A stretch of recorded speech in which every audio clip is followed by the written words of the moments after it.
Fala galera, do meu King morreu velho com 2 anos, sendo que o peixe vive 20. Aqui é o Will. E aqui é o Rodrigo, e hoje nós vamos falar sobre a diferença e os tipos de filtros que existem para aquário. Desde as placas biológicas lá de antigamente até o mais high-tech dos canisters. Exatamente, hoje a gente vai explicar para você quais são as diferenças entre eles, o que fica melhor para o seu aquário. É isso aí. Então vamos começar por elas, as saudosas placas de plaquinhas, fundo. Eu sou do tempo, eu peguei a finaleira da placa, que não era nem em plástico montado, depois ela ficou mais high-tech, né? Ela era quase um Lego, né? Era quase um Lego, mas eu peguei antes, quando tu fazia com um tubo de PVC cortado. Nossa. E aí tu fazia os furos nela. Mas isso daí é antes da placa biológica. Não, isso é antes. É a placa de PVC. Isso é do dinossauro, né? A gambiarra é antiga, então. A gambiarra já vem no aquarismo desde... Isso é ótimo. Acho que a primeira gambiarra foi o vidro, né? Exatamente.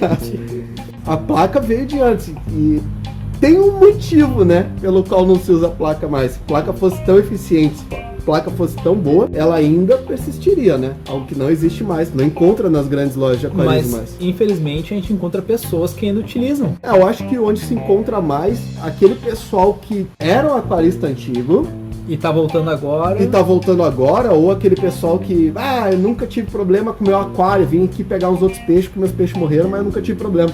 Exatamente. Sabe, entendeu? Esse pessoal tem aquário há 20 anos. Aquele pessoal ainda que não consegue aprender, não consegue absorver algo novo, né? Não sabe que aquilo realmente... Mas por que não funciona? É pelo simples motivo, porque a placa ela não filtra nada, ela acumula. Ela faz uma bomba de amônia na base do teu aquário. Exatamente, ela vai acumular todo aquele lodo embaixo do teu cascalho, onde tu tem só uma bomba submersa ali que tá para movimentar a água, não tá para filtrar. Eu acho que a gente só botou ela nessa lista porque o pessoal falava que ela era um filtro, né? Ela foi o início, né? Porque de filtro, se tu botar no dicionário, filtro é tudo que retira algo da água, né? Que filtra, basicamente. Que filtra, né? Que vai barrar ali substâncias, partículas, enfim. E ela não tem nada dessa função. Exato. Então, se fosse colocar entre prós e contras, ela basicamente... Ela foi um pró porque ela foi o início. Ela foi, acho que o que começou a fazer o aquarismo, né? Exato, foi onde tu conseguiu oxigenar a água pra tu ter conseguir manter um peixe vivo. Exato. Até peixes foge muito daquele aquário bolinha pro meu King.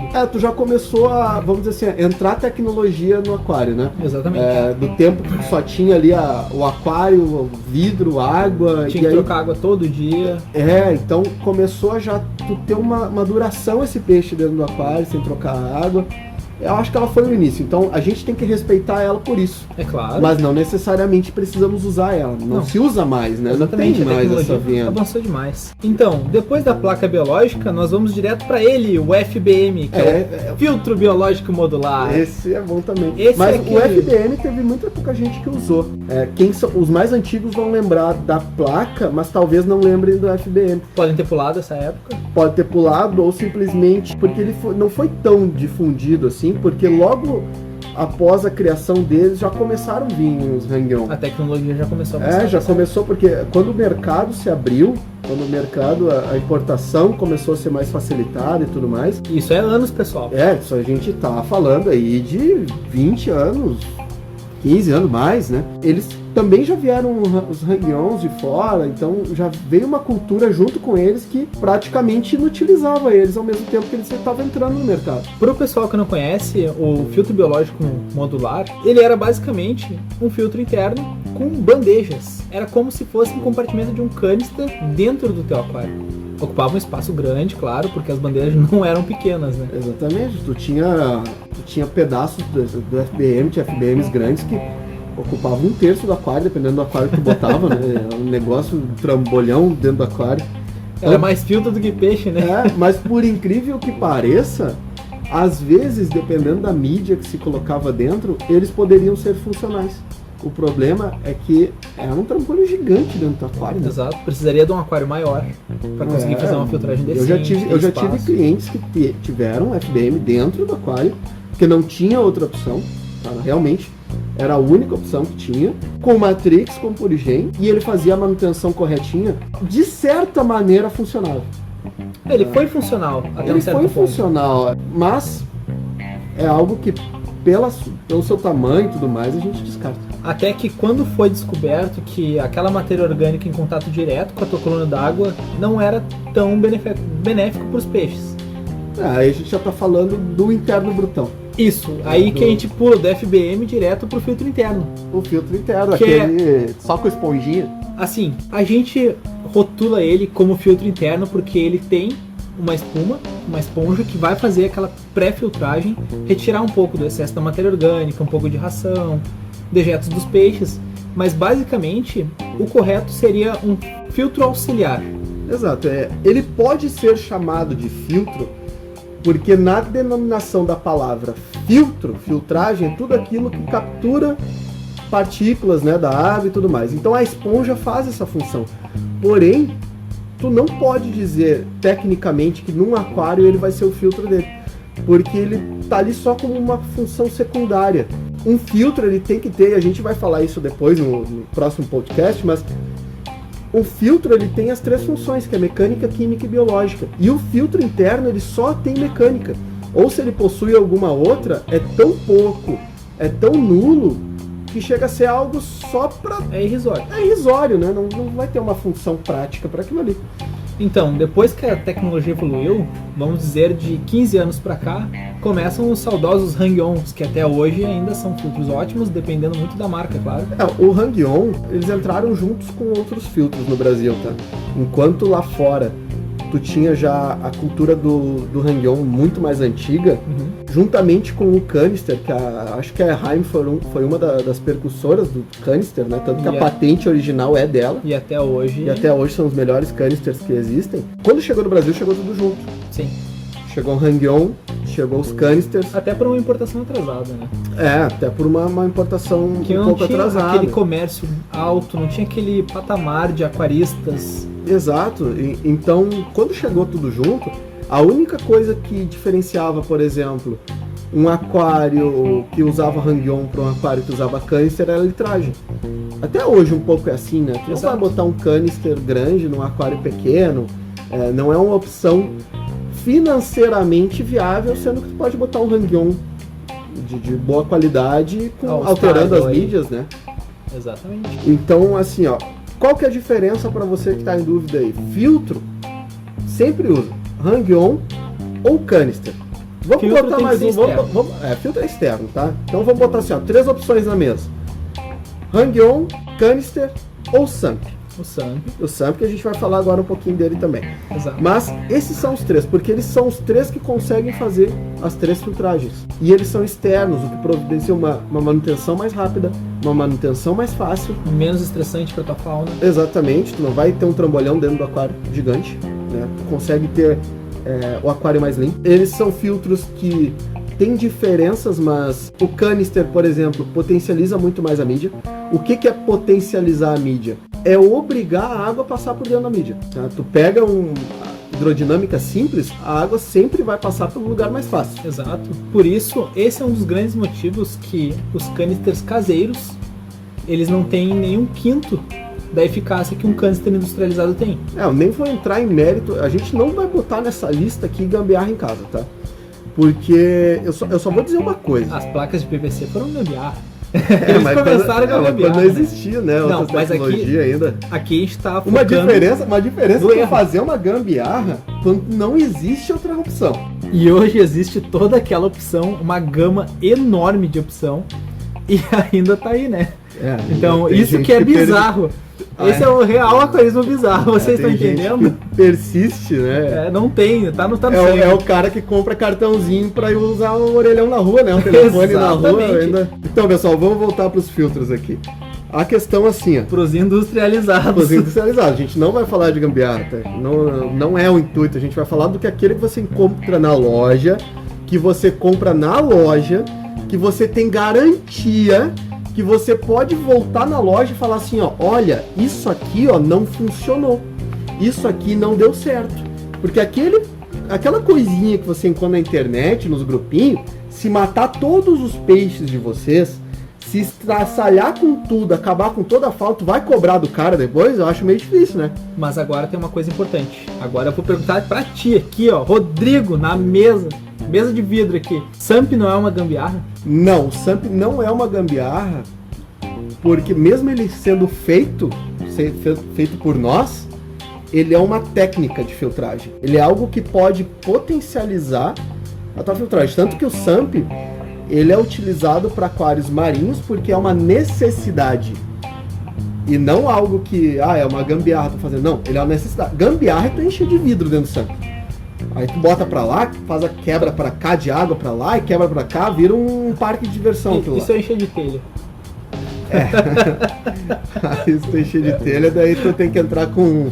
Tem que mandar e-mail lá pra Brasilite, que tem um departamento de aquarismo, né? Estão distribuindo telha de barro agora, né? Pra mídia biológica. Se fosse tão bom, o Brasilite tinha divisão de aquarismo. Com certeza. Então, a questão é assim, vamos falar agora então a real diferença entre o filtro Hang-On, o canister e o SAMP. O principal dentro deles, entre o Hang-On e o canister, é a litragem. Hang-On, eu não recomendo os Hang-Ons normais. E aí a gente tá falando assim, ó, Oceantec, Atman, Oerheim, esses Hang-Ons comuns que funcionam com refilzinho. Essas três marcas que eu disse são marcas boas. Sim. Tá? São marcas que dá pra confiar, mas claro, sempre lembrando aquilo que a gente sempre fala. Não pega o que diz em caixa, se for chinês. Tá? Se diz lá que é para 100 litros, aquilo é meramente ilustrativo, é aquele exemplo do Uno, né? Pelo mesmo motivo que tem 180 no velocímetro do Uno. É meramente ilustrativo. Mas por verdade, até por testes realizados aqui pela gente mesmo, dentro da loja, ele não faz o que diz em caixa. Exatamente. O Hang-On, para um aquário de assim, ó, até uns 150 litros. Aí a gente tem um outro departamento que são os Tidal. Ou Tidal, como o pessoal fala. Os Tidal são Hang-Ons da Siken. Exatamente. Uma empresa americana. São Hang-Ons de uma nova tecnologia, de uma nova geração. Eles filtram, eles são Hang-Ons com tecnologia de canister, porque ele filtra de baixo para cima. Ele potencializa a mídia vindo a água de baixo para cima. E ele tem vários artefatos dentro dele, ele te avisa quando precisa fazer manutenção. É incrível. Os Tidal, para quem está começando no aquarismo, se adquirir um, não precisa de mais nada. Não, produto que tem 5 anos de garantia. Isso é difícil. Existia antigamente os Whispers da Tetra. Que eram filtros muito bons, muito seguros, Marineland, tinha outros filtros que eram muito, muito bons, né? A questão toda é assim, ó, Hang-On, os comuns, até uns 100, 120 litros. Os Tidal, pode jogar o que ele diz na caixa. Ele tem de 200 até 200 litros, até 300 litros, até 400 litros. Claro que não vai ser somente o filtro que vai segurar um aquário de 400 litros, né? Só botar um filtro, serve para qualquer filtro. Não é botar o filtro lá e, meu Deus, agora o meu aquário está perfeito, eu não preciso fazer manutenção.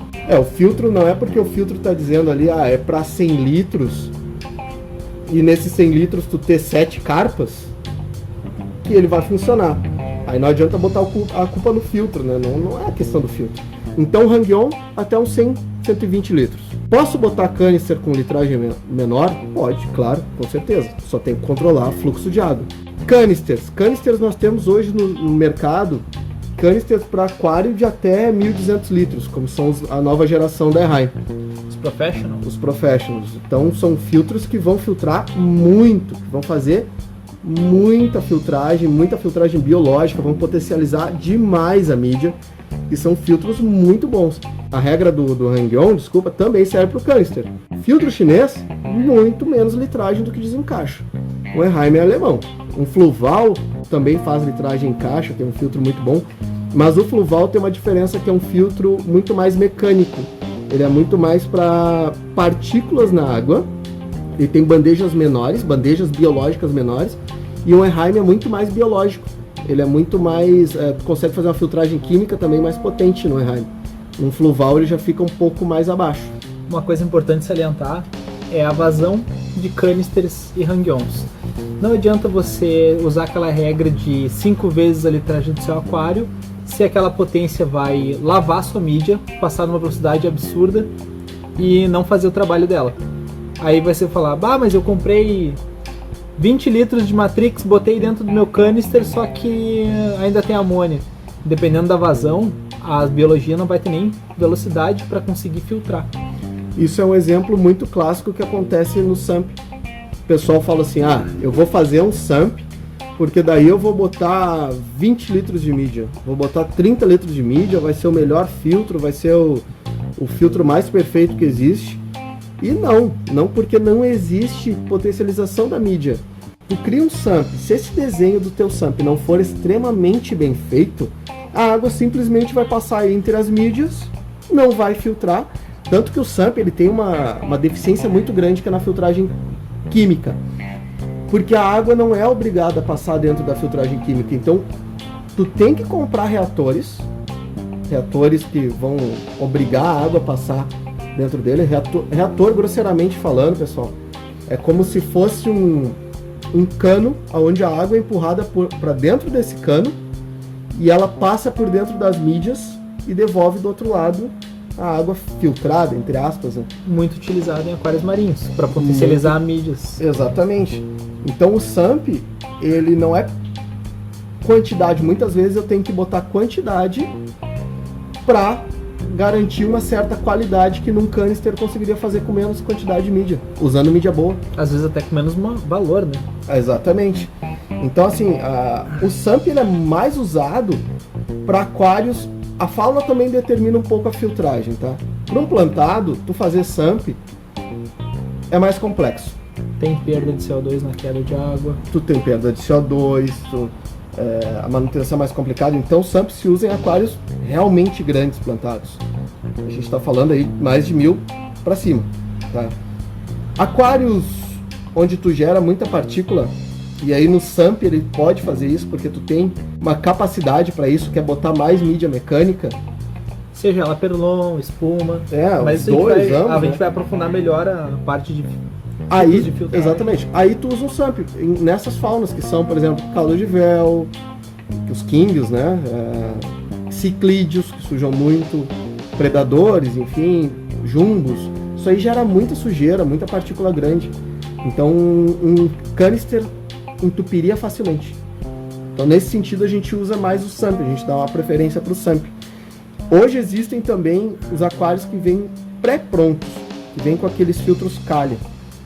Como os Boyle, os RS Electrical. A questão das calhas, ela é um pouco defasada. Não é um filtro perfeito, mas é um filtro ok para os aquários que acompanham, geralmente. A água é puxada diretamente do aquário, ela sobe e desce exatamente por uma calha, onde ela tem uma pequena mangueira que solta toda a água que foi retirada do aquário em cima do seu perlon, em cima da sua mídia mecânica, do seu matrix, seu purigen, seja lá qual mídia você tiver. E ela não é tão ideal. Por quê? A queda de água dela, ela é diretamente no mesmo ponto, sempre. Ou seja, onde ela está pegando diretamente ali, como se fosse um jato de água, ele está caindo sempre no mesmo ponto. Isso fazendo a sua mídia mecânica ser muito mais ineficaz. Porque o que vai acontecer? Você vai entupir aquela parte da mídia, a água ela vai acabar perfurando e passando direto. Isso vai dar mais trabalho para suas bactérias e para a sua filtragem química. Então uma boa dica para quem compra esses aquários pré-prontos, que tem esses filtros calha, vocês vão ter uma manutenção um pouco mais seguida do que com os demais filtros. Então ficar sempre atento ali na espuma, sempre ficar atento ali na lã, no perlon, né? Sempre trocar, se é perlon e lã, troca, joga fora. Isso é coisa barato, né? Não fica tentando reaproveitar isso aí. Tu consegue em lojas de tecidos, às vezes 1 metro por 5 a 6 reais. Isso para um aquário dura muito tempo. Então não faz essa gambiarra aí de tentar lavar o perlon. Isso aí joga fora, né? É lavar papel higiênico, não dá certo. Exatamente, muito bem colocado. Então, a única atenção vocês que têm filtro calha é a manutenção do filtro calha tem que ser mais frequente do que dos demais. Agora, pessoal, até 120 litros, hang-on. Pessoal, litragens até 1000 por aí, com faunas de cardume, plantados, tudo mais, canister. E acima disso aí começa a dar uma pesquisada no SAMP, tá? Ou pessoal que tem uma litragem ali 200 litros para cima, com quingios, ciclídeos, peixes maiores que geram muita partícula. Aí um SAMP bem construído, tá? Não é botar vidro para tudo que é lado lá, parece uma fábrica de vidro que lá de tanta labirinto. chapa, né? Labirinto. Porque assim, ó, quanto mais zona parada, mais zona morta, mais amônio, nitrito vai gerar.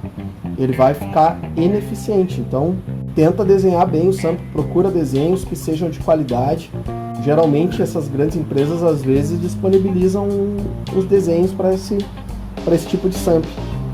E para finalizar, pessoal, a gente vai falar sobre um outro tipo de filtro, que ele é um... Filtros UV? O filtro UV. O filtro UV, ele é um filtro esterilizador, então ele mata algas, bactérias e parasitas. Tá? Só que assim, ó, pessoal, eu tô com alga no meu aquário, tô com alga nas minhas plantas. Vai adiantar eu botar o filtro UV? Não. Não. O filtro, ele pega tudo que é suspenso no teu aquário. O UV, ele vai queimar tudo que tá na água que tá passando pelo filtro UV. Não adianta tu achar que, meu aquário tá com alga nas bordas, eu vou botar um filtro UV e vai resolver. Não tem como, a não ser que aquele vidro passe por dentro do teu filtro UV, que é meio difícil.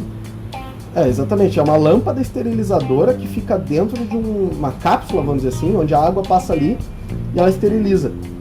E outra, não usa UV. Eu já vi gente perguntando, eu vou botar UV para iluminar o meu aquário para esterilizar.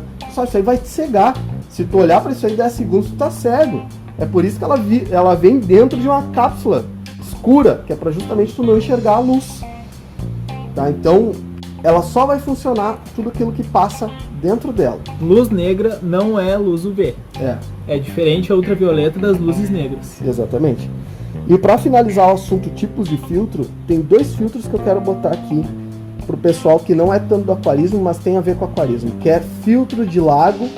Qual que é a diferença de um filtro de lago para um filtro de piscina? Tu vê muito lago aí. Sim. Com filtro de piscina. E a primeira, talvez uma das únicas coisas que eu vou falar para vocês é assim, ó. Se filtro de piscina fosse para lago, ele tava escrito assim, ó, filtro de piscina e lago. Ele não estava escrito filtro de piscina somente.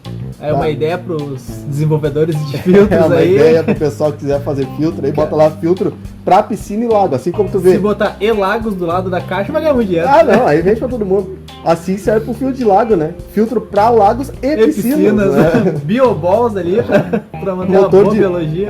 Bota aquela, né? Motor de motos e caminhões, não tem? É a mesma coisa. Exatamente. Então o sistema é diferente. Todo diferente. Num lago tu trabalha com filtragem mecânica e a lâmpada UV, além da bomba para circulação. E na piscina é totalmente diferente. Até nem vou saber falar. Ele trabalha com cascalho, com cloro, né? É um filtro de areia, totalmente diferente. Ele tem uma retenção de partícula em cima, na superfície desse substrato que vai dentro dele. Exatamente, totalmente diferente, né? Então o cloro vai fazer a função da UV, caso que tu botar cloro no... Com suas carpas. Tu mata todos os peixes. Exatamente. Então, quando no nome do negócio vem especificado porque ele não é para outra função. Então quer dizer que aquele motor de Uno que eu comprei não serve pro meu caminhãozinho? Provavelmente não. Droga. Bom, pessoal, para não alongar muito mais aqui, a gente vai ficando por aqui. Então, um grande abraço meu. Próximo podcast será sobre os tipos de filtragem, a diferença entre a mecânica, entre a química, entre a biológica. A gente vai deixar tudo mastigadinho para você. Então, pessoal, qualquer dúvida, por favor, crítica, sugestão, mandem um e-mail para aquarismobizarro@gmail.com. A gente vai estar aí respondendo as perguntas de todos. E é isso. Muito obrigado.